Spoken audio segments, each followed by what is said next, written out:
Egaa akkuma beekamu jijjiirraa maallaqaa karaa itoophilaakmaarket.com yookaan gabaa gurraachaa yookaan awwaalaa isa jedhamu guyyaa hundayyuu biyyoota 20 qabadhee dhufa. Akkasuma guyyaa har'aarree biyyoota 20 qabadhee dhufeen jira jechuudha. Akkasumas guyyaa har'aa karaa baankiitiin illee qabadhee dhufeen jira jechuudha.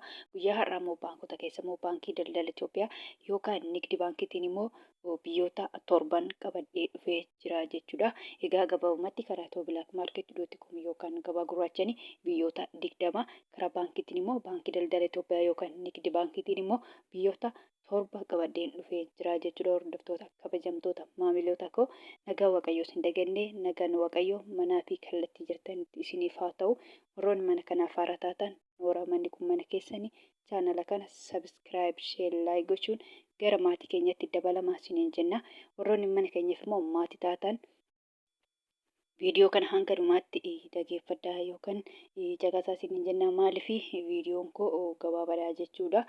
Ta'uyyuu keessattuu warroonni Itoophiyaadhaan ala jiraattan jechuudha. Karaa Itoophiyaatti maallaqa keessan ergattanii ani tokkicha isaan dubbadha waan ta'eef birrii hamma qabdassanii baay'istuu jechaadha. Isin immoo fakkeenyaaf 2,000 yoo qabaattan fakkeenyaaf Duubaay yaa jennu diraamii Duubaay guyyaa har'aa isaan tokkichaan dubbadha waan ta'eef isa kanaan immoo birrii hamma qabdassan baay'ifattu jechuudha. Diraama 2,000 yoo qabaattan birrii dubbadhe kanaan baay'ifattu jechuudha. Ani tokkicha isaan dubbadha waan ta'eef isin immoo hammuma qabdassanii baay'ifattu jechuudha. Irra ga'uu hin dandeessu jechuudha. Salphumatti daldala meeqanaa ta'e jechuudha. Ofirra ga'uun hin danda'ama jechuudha. Ofirra eeggatanii maallaqa ofii amma namaaf ta'e beekuun hin danda'ama. Karaa baankiitiin illee ani immoo karaa baankiitiin illee akkasuma birrii tokkichaan dubbadha waan ta'eef karaa baankiitiin illee yoo ergattan isuma amma qabdassanii tokkicha kanaan isuma nama dubbadhe kanaan baay'ifattu jechuudha. Ani tokkichaan dubbadha waan ta'eef isin immoo amma qabdassanii baay'ifattu jechuudha. Egaa akkuma beekamu immoo kanaan qabadhee dhufee guyyaa har'aa kanneen akka Ameerikaan doolaarii, Kanaadaan doolaarii, Awustiraaliyaan doolaarii, Kuweet dinaara, Baareen dinaara, Duubaa dirhaama, Saawud Arabiyaa riyaala, Joordaan dinaara, Omar rihaala, Chaayinaa yewaanii, Paawundi sterlingii, Yuuroo, Koronaa, Turkii liiree fi kan kana fakkaatan qabadhee dhufee jira jechuudha. Akkasumas karaa baankiitiin immoo baankii daldala Itoophiyaatiin biyyoota 7 kanneen akka Ameerikaan doolaarii, Kanaadaan doolaarii, Duubaa dirhaama, Saawud Arabiyaa riyaala, Paawundi sterlingii, Yuuroo, Kuweet dinaaraa fi kan kana fakkaatan qabadhee dhufee jira jechuudha. Guyyaa har'aa immoo karaa itoophilaakmaarkeettiin dabalee jira jechuudha. Guyyaa kalee qannasee ture.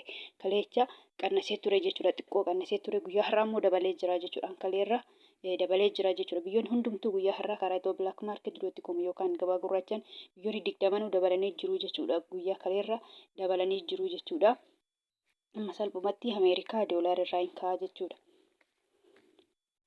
Ameerikaa doolaariin tokko guyyaa har'aa karaa itoophilaakmaarkeet.com yookaan gabaa gurraachaan birrii 100 fi birrii 65 fi saantiba 97 akkasuma immoo Ameerikaa doolaariin tokko guyyaa har'aa karaa baankiitiin baankii daldala Itoophiyaa yookaan nigdi baankiitiin birrii 100 fi birrii 34 fi saantiba 44 kan itti aanu Kanaadaadha. Kanaadaa doolaariin tokko karaa itoophilaakmaarkeet.com yookaan gabaa gurraachaan birrii 100 fi birrii 20 fi saantiba 68 akkasuma immoo Kanaadaa doolaariin tokko karaa baankiitiin baankii daldala Itoophiyaa yookaan nigdi baankiitiin birrii 96 fi saantiba 26 kan itti aanu Awustiraaliyaadha. Awustiraaliyaa doolaariin tokko karaa itoophilaakmaarkeet.com yookaan gabaa gurraachaan birrii 100 fi birrii 8 fi saantiba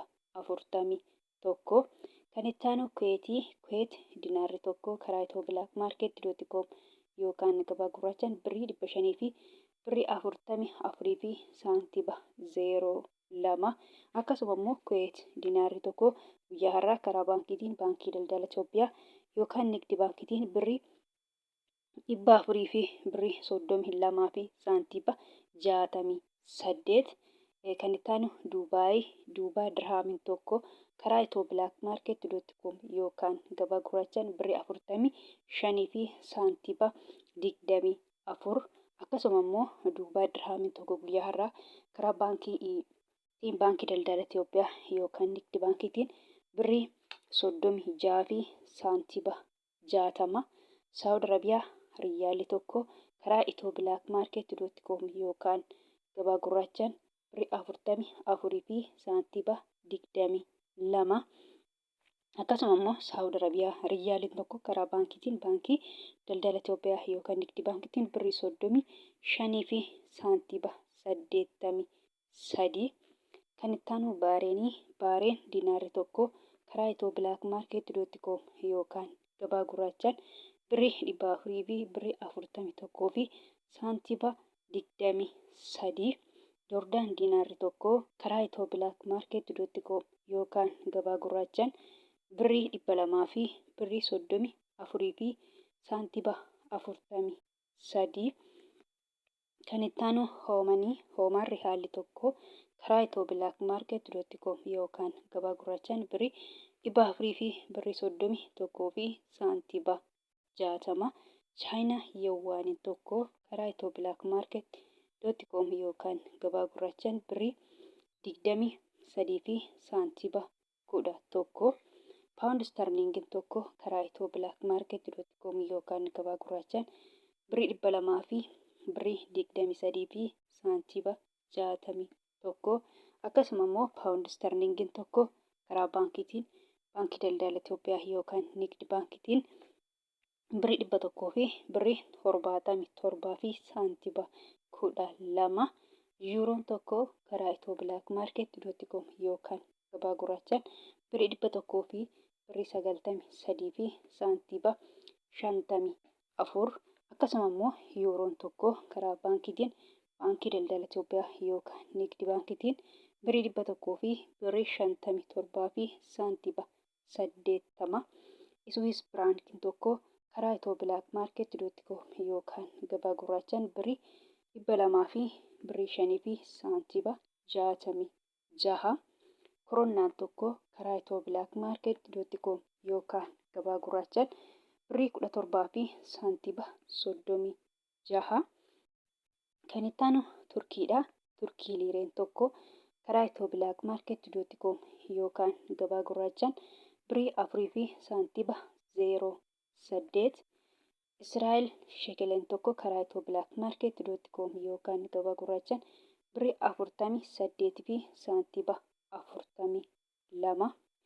Ijipshaan paawundiin tokko karaa Itoo Bilaak Maarkeet.com yookaan gabaa gurraachaan birrii 3 fi saantiba 42. Yemen Rihaalli tokko karaa Itoo Bilaak Maarkeet.com yookaan gabaa gurraachaan 0 saantiba 69. Kan itti aanu Paakistaan ruupeen tokko karaa Itoo Bilaak Maarkeet.com yookaan gabaa gurraachaan 0 saantiba 58. Indiyaa ruupee tokko karaa Itoo Bilaak Maarkeet.com yookaan gabaa gurraachaan birrii 1 fi saantiba 89 sharafachaa oolan yookaan jijjiirrachaa oolanii jiru jechuudha. Salphumatti karaa Itoo Bilaak Maarkeet.com yookaan gabaa gurraachaan biyyoonni 20 kana fakkaatu jechuudha. Akkasumas immoo karaa baankiitiin illee akkuma jedhe baankii daldala Itoophiyaa yookaan Nigdi baankiitiin illee biyyoonni 7 kana fakkaatu jechuudha. Gabaabumatti kan biraa immoo kanaan dubbachuu barbaadu guyyaa hundayyuu nan dubbadhaa jechuudha. Warroonni Joordaanii fi Beeruut jirtanii jechuudha. Fakkeenyaaf birriin Joordaanii diinaara jedhama jechuudha. Warroonni mana madabii jirtan immoo diinaara biyya sanii osoo hin taane doolaarii fudhattu jechuudha. Doolaariin immoo baay'eetu jira jechuudha. Akkasumas Beeruut yookaan Libneen irree birriin biyya sanaa paawundii jedhama. Paawundiin Beeruut yookaan Libneenii baay'ee xiqqoodha jechuudha. Birrii Itoophiyaatii gadi jechuudha. Akka birrii Yemen akka birrii Paakistaanii jechuudha. Birrii Paakistaanii fi birrii Yemenii birrii Itoophiyaatii gadi jechuudha. Birrii Itoophiyaatu caala. Kanaafuu birriin Beeruutullee paawundiin biyya sanii paawundoota keessaa kan Beeruutii baay'ee xiqqoodha jechuudha. Kanaafuu isinillee doolaarii fudhattu jechuudha. Doolaariin immoo baay'eetu jira. Anuu sadii asirratti maqaa malee doolaaronni baay'eedha. Doolaariin 20 15 ta'uu malu jechuudha. Biyyoonni birriin biyya isaanii maqaa doolaariitiin waamamu jechuudha. Inni garuu biyyoota sadii bicha maqaa jira asirratti kanneen Ameerikaa doolaarii, Kanaadaa doolaarii, Awustiraaliyaa doolaarii jedhan jira jechuudha. Isin garuu sadan kana keessa kan fudhattanii jechuudha. Ameerikaa doolaariidha jechuudha. Salphumatti warroonni Joordaanii fi Beeruut jechaadha. Keessattuu warroonni mana madabii jirtan jechaadha. Ameerikaa doolaarii fudhattu jechuudha. Malee birrii biyya sanaa miti jechuudha. Fakkeenyaaf guyyaa har'a Ameerikaa doolaarii tokko jechuudha. Karaa Itoo Bilaak Maarkeetti yoo ergatan jechaadha. Warroonni Joordaanii fi Beeruut jechaadha. Ameerikaa doolaarii tokko guyyaa har'a birrii 100 fi birrii 65 fi saantiba 97 jechuudha. Kanaan herreeggattu yookaan hasaabbattu malee birrii biyya sanaa miti jechuudha. Akkuma jedhe Beeruutiin paawundii miti. Paawundii waan xiqqoo taatee fi Ameerikaa doolaaridha jechuudha. Akkasumas Joordaanii jechuudha. Dinaara biyya sanii osoo hin taane doolaarii san nama dubbadhe kanaa jechuudha. Akkasuma immoo karaa baankiitiin immoo yoo ergatan jechaadha guyyaa har'aa baankii daldala Itoophiyaa yookaan nigdi baankiidhaan jechaadha. Kana waan jedhu baankii yuuniyeniitiin ergitu jechuudha. Yuuniyen baankiin dha jechuudha. Meeqa ta'a jechuudha? Birrii 100 fi birrii 34 fi saantiba 44 jechuudha. Kanaan herreeggattu yookaan hasaabbattu jechuudha. Garuu isin gaafa galchitan yuuniyen baankii jettanii galchitu baankii daldala Itoophiyaatti herreegaluu danda'a jechuudha. Akka koodii isinitti kennattanitti jechuudha. Egaa gabaabumatti viidiyoo karaa kana fakkaata. Viidiyoo birootiin hanga walitti deebinutti nagaa ta'a.